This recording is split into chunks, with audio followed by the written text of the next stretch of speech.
Okay, now I'm going to work on 2 Kings chapter 6, and we'll work on verse 1 to start out with. We'll see if I can finish that in this first video. I think I can. But I'm going to do it in real time. I haven't prepared how to do this yet. Um, so I'll show you the steps, and I'm going to assume that you don't know that much, except to know how to get to the program and the websites I mentioned. Okay, so first of all, you notice there's a title here. The axe head is recovered, an axe head floats. So let's look in the program here.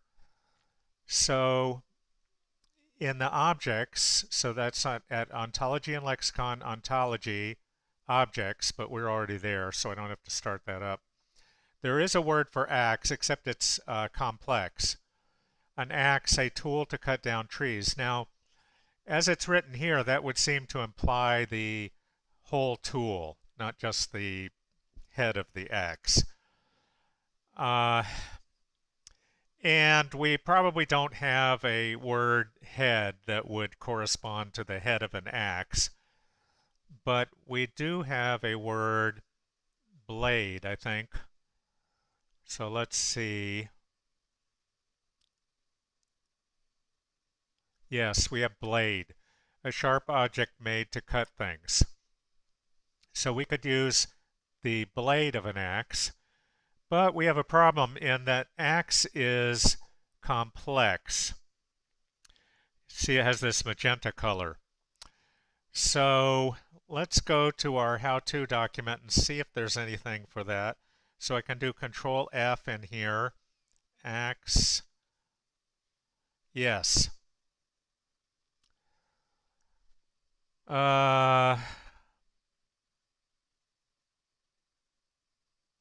So it says, as a general explication, this is suggested, tool that has a big sharp blade.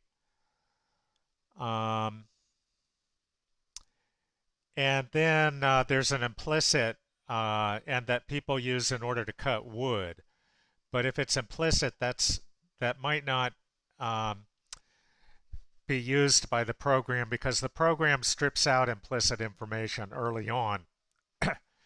So this explication would have to work for a tool that has a big sharp blade.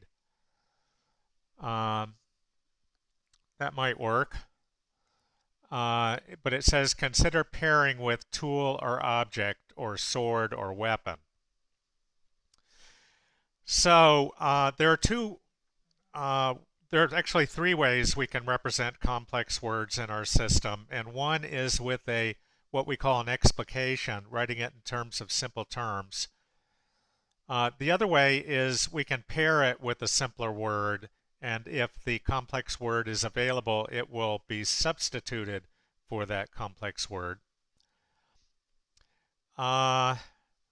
Anyway, let's use this explication.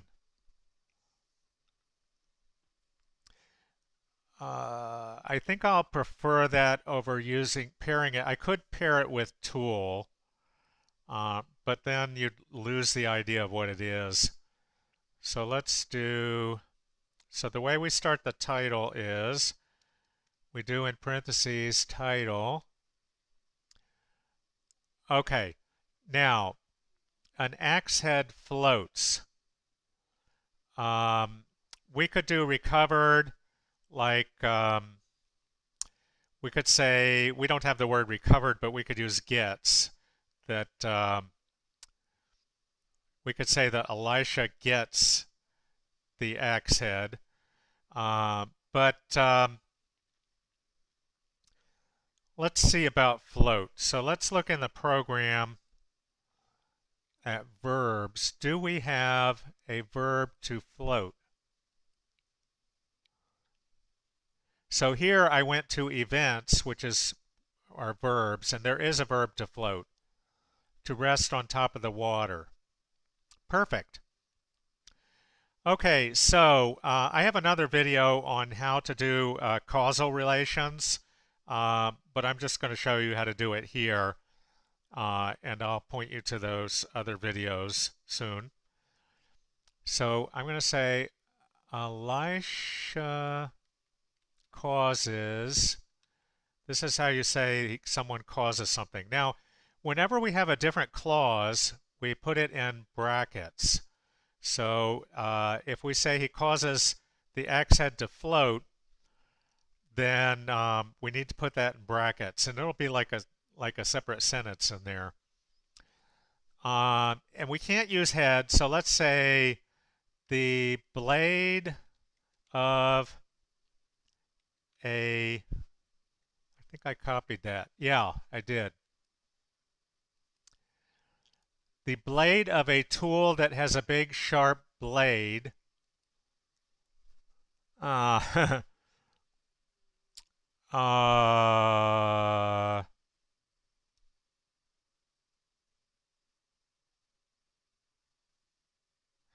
don't really like that, using the expectation, because we can see that there's a blade here. So saying that it has a big sharp blade doesn't seem right.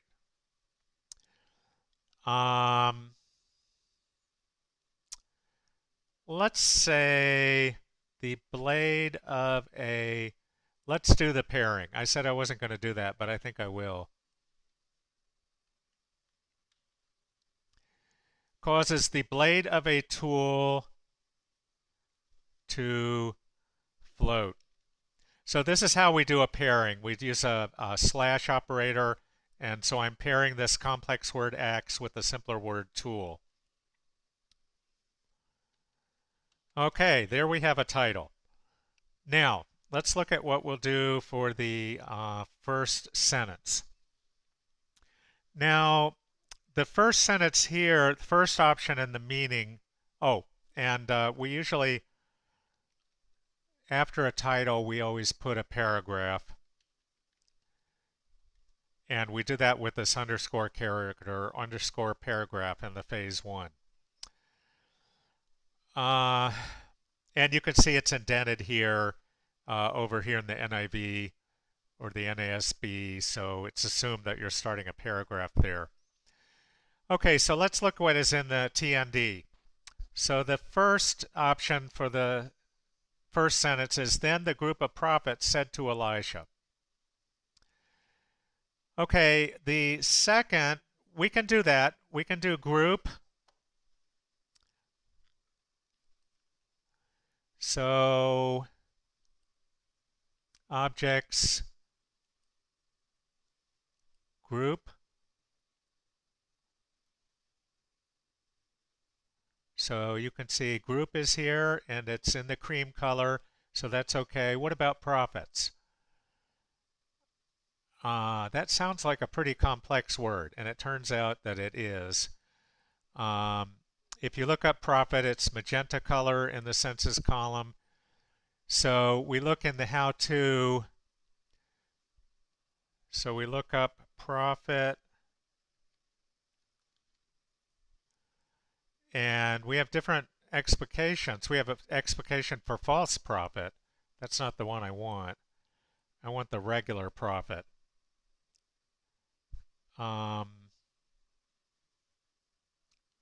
Prophet, okay, so a prophet of X is a person who tells X's messages to people, or for just a prophet, it's a person who tells God's messages to people. We have the way I wrote this, to people, it's not the people or those people. It sounds like it's generic, and it is. This is just a clue to the person who's getting these semantic representations into the computer, that it should be generic. So I'm going to use this person who tells God's messages to people. I'll just copy that in here so I don't have to find it later. And I'm going to use God's. We use this notation, a double slash, to indicate an option. So I could use God's or the Lord's messages to people. Okay, that's not where it's going to be in that sentence, but I'm going to use that material, so I pasted it in there. Okay, so the second one said the community of prophets. We don't have a word community like that. It just means the group of people came to speak with Elisha. So, and then they said to him. So, notice that they put this in the lighter color. That means it's implicit information. So there are two ways I could write this. Uh, we have a way to mark that just the verb came is implicit information. So we could do it just like this. I'm going to do it a slightly different way. I like this that they came to Elisha. It's not in the more literal version.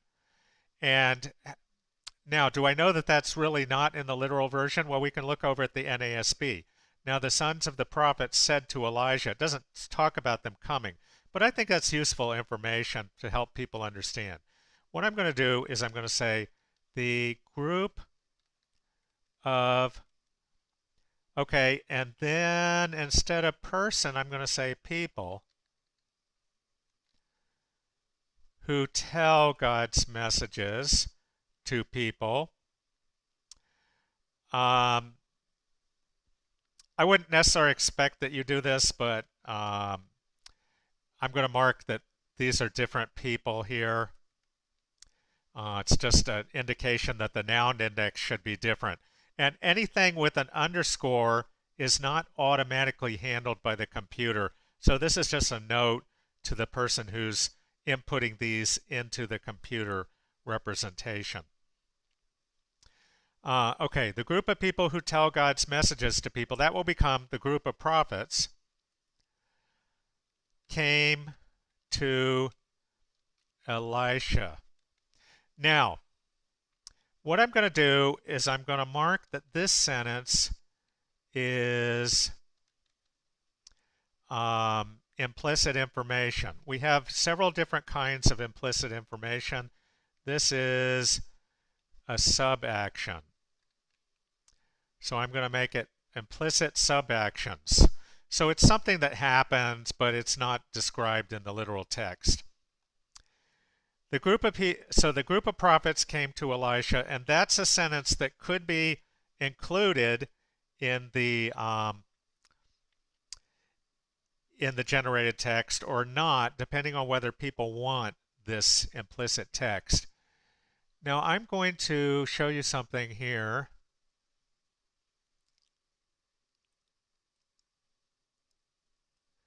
So you will have some resources available to you and in a document on Google G Suite.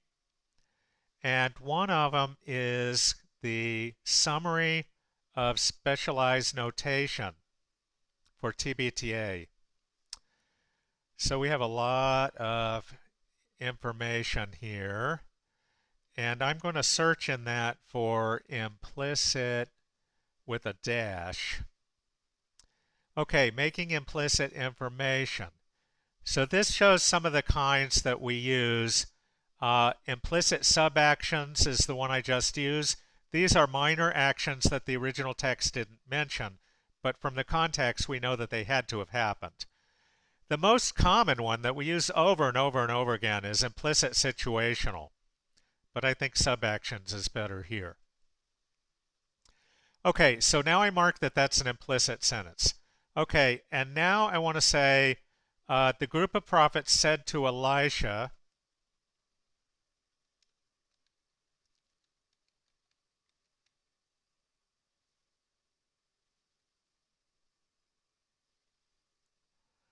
okay, I'm still going to use the explication, and I'll mention that in a moment. I'll talk about that. Said to Elisha. Okay, so I'll just start that and we're going to finish the sentence with the rest of the text back here. Now, if this sentence here, the group of prophets came to Elisha, was not implicit information, I would not have used the way, I would not have written it this way, saying the group again of people with the explication. What I would have done is I'd say, if that first sentence wasn't implicit, I would have said, those people slash prophets said dot dot dot. Okay, and the reason is because it would be kind of wordy if the word prophet is not available in the target language to use this explication written out like this, the group of people who tell God's messages to people. It'd be better to say those people if we don't have the word prophets, or those prophets if we do. Again, this is a pairing that it'll use the complex word if it's available. But the reason I wrote it the same way is because depending on the choices of the translator, this implicit sentence might not be included in the text. So if it's not, then I want to have this text just like it was originally. The group of people who tell God's messages to people, or the prophets. Okay, so that's why I did that. So now we're ready for the next sentence. And it won't necessarily, even if the word prophets isn't available, it won't necessarily be written out like this. If we have these two sentences, this might become a pronoun, like it or they said to Elisha. I'm not sure how it would come out there. It might come out they or it. I'm not sure. Okay, so now when we start a quote, the way we do that is left bracket, and then we start with a quote sign. This is written, and you can find out about this in this summary of notation. So if I look for quotations, marking quotes, you can see how we do that here in this summary of specialized notation. So the way we do it is with the left bracket and the quote symbol, like you see here. John said, comma, left bracket, open quote, and then you put the sentence. So let's see what it says. Look. Okay, so now they combined look with the rest of this. The place where we meet with you is too small for us.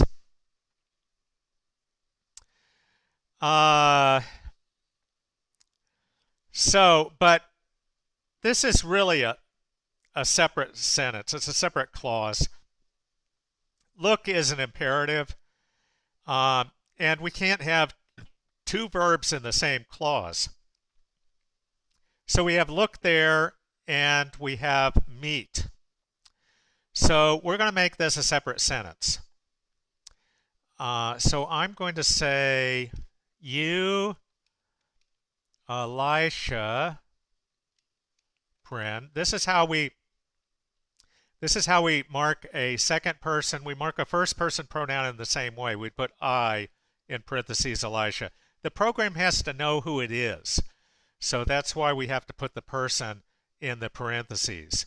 And again, I should be able to find this using third person or first or second person. We don't use third person pronouns, but we do use first or second. And the way we mark them is by putting them in parentheses like this. My, and parentheses, David's Lord. Okay, so you, Elijah, then we have a special notation for imperative.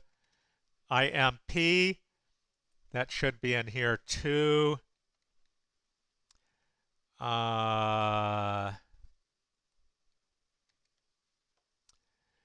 Okay, so here it explains imperatives. That's not the best place, maybe. Oops, maybe it doesn't, we don't have it in here. Anyway, that is the way we mark imperatives. Probably ought to be there then. Okay, so we mark it imperative, and then we say, look. I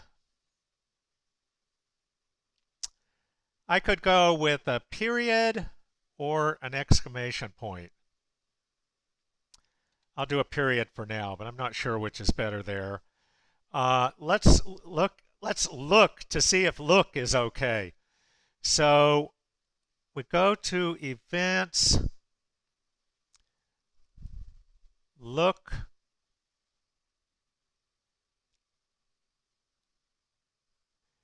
and it says to consciously focus your eyes on something.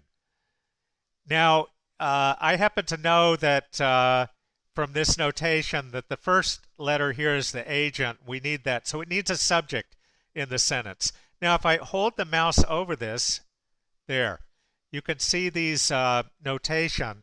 And the agent is not in parentheses, but you see the patient argument is in parentheses and the source. So you can say, look at something, and that's the patient. The last example here under this says, Yahweh looked at the Egyptian army from the pillar of clouds. So you can have a source. But we don't want either of those. But because they're in parentheses, that shows that they're optional.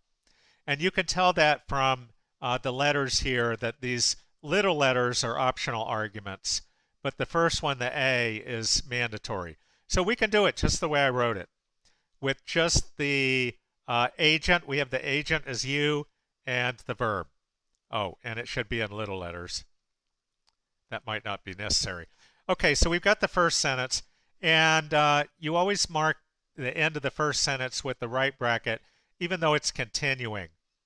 So in our summary of notation, marking quotes, so multiple sentence quotes, they put the period after the quote, after the right bracket. I think you can do it either way. I'll switch it to that, but you don't have to do it that way. And then you put the next sentence, and then you're going to end the quote before that sentence. Okay, so because they did it that way, I'll do it the way we wrote it. I don't think it matters, but okay, there. Okay, say look. Okay, the place where we meet, okay, so place is a simple word and meet is a simple word. And small is a simple word. I'll just show you one of those, and you take my word for it for the others. Well, let's just do meet since we're already on events. And we're already on the L's, so it's pretty easy to go to that. So you can see meet. We have several senses of meet. So see, in our system, it's not just one word meet. It can be different meanings. To meet someone for the first time. Mary met John, for instance. To meet someone that you know or have a meeting. So these people are meeting each other. We could use that sense, but we have a special sense to get together for a meeting. So that could be useful for us here. So that's sense C. And I'll show you how to mark the different senses. Okay, so the place where we meet is too small for us all.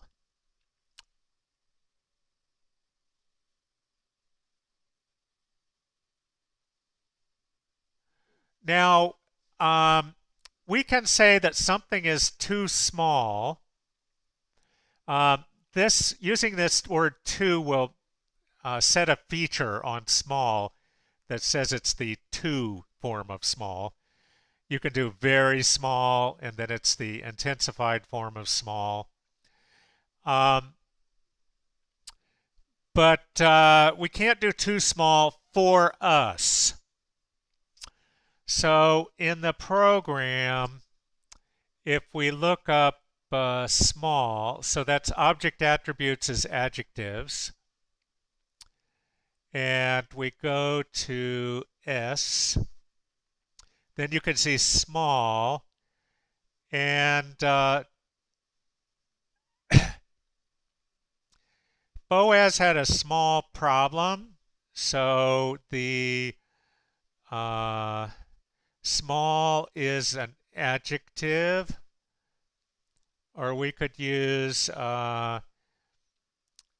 your faith is too small. Those are the examples, but we don't have too small for us.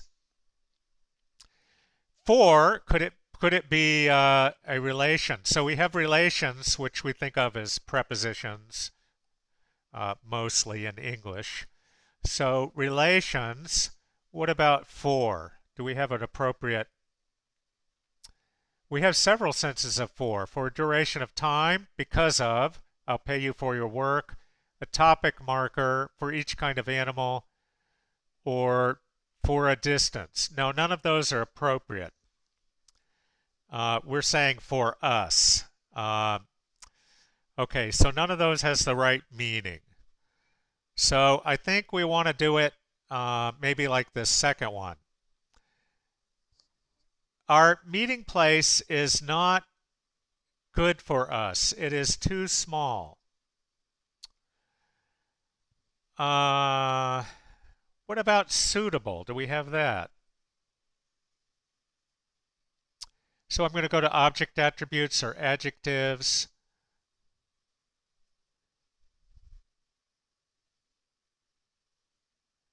No, we don't have suitable. What about in the how-to document? Let's see if we have suitable there.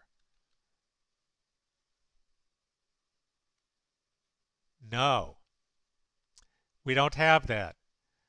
Now, what does suitable mean? Suitable's like appropriate.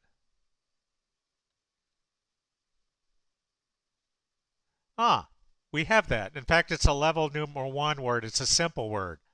So if I had looked in the ontology for appropriate, we could use that.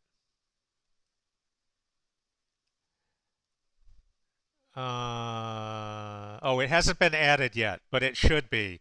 It should be added, and that's why I said that it's level 1, because it's in the Longman defining vocabulary.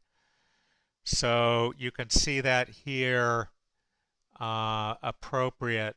So it should be added. Anything that's in the defining vocabulary, we should be able to add appropriate.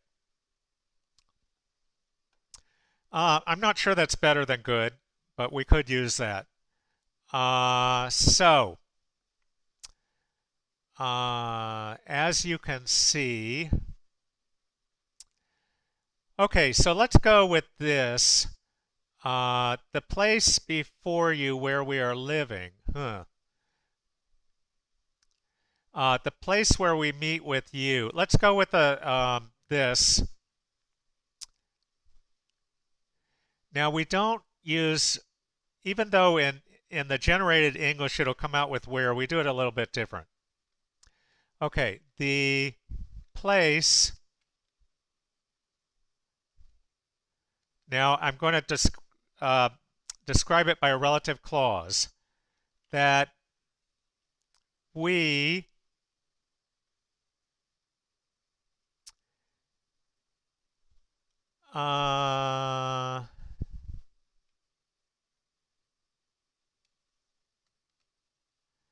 okay, I'm going to put people, and they have a marking here that it's exclusive. So we can make a note to the phase 2 person, the person who's going to get this in the computer with this notation here for exclusive, that we meet with you. I could have used the, this is the B version of meet. No, actually it's the C version. So because it's not saying we meet somebody else, it's that C version of meet. And I got to sneeze. Okay. We don't necessarily have to mark the sense of this because the program could tell from the fact that there's no patient argument, we're not meeting somebody. It could tell that it's this version that doesn't require a patient, but I'm going to mark it anyway.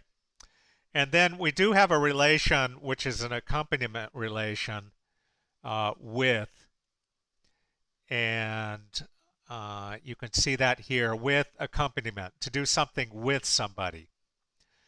And the only, I'm going to write it this way because it says that in the display version, and it also says in the NAVB before you. I guess we could put in front of you if we wanted to be more literal, but we'll stick to the display version. With you. Now we'll say is not. Now we have a choice now. We can say good or appropriate. What do you like better? I'm just going to say good. I think good is good enough here. Okay. So another way to do this, we could have left off with you, and we could have made this inclusive. The place that we meet, oops, I forgot the preposition, that we meet at. And that will be generated in the English as where, the place where we meet. But we do it right at this way in the phase one. Is not good. Now here I'll go, that place is too small. Okay, now is that the end of the quote? If that was the end of the quote, we put an end quote there, but it's not. They're going to keep talking. Please let us go to the river Jordan. So we're not going to end that quote. I'm going to stop this video here because it's gotten quite long, and I'll show you how that would be generated in the English with the next video.